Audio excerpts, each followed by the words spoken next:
This is a magic trick no one can figure out. A white cloth and a chair, and it makes a person float in mid-air. The man stared wide-eyed, but couldn't figure out the secret. He desperately wanted to buy this trick from the magician. He was willing to pay any price, but the magician refused, because he wanted to leave all his knowledge to his grandson. So the man begged the magician to perform it again, but when the magician covered the chair with the white cloth again, he collapsed right there. The desperate man secretly stole the magician's notebook. 9 years later, a master of the floating chair trick became a legend in the industry, and he was none other than the man who had killed the old magician Naveen. One day a reporter came to interview him. He walked up and shook his hand respectfully, but Naveen immediately called out his trick. Can I have my ring back, please?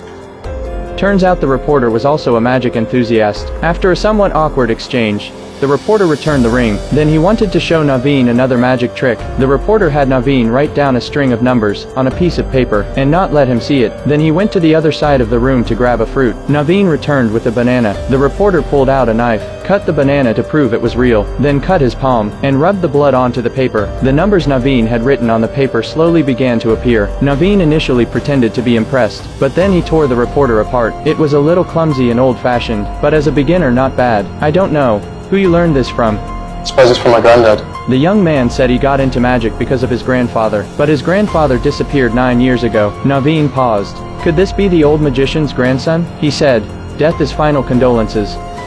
Never said he was dead.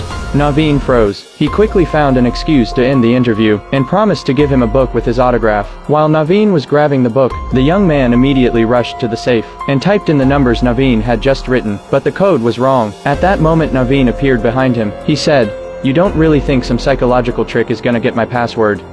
You killed him, didn't you?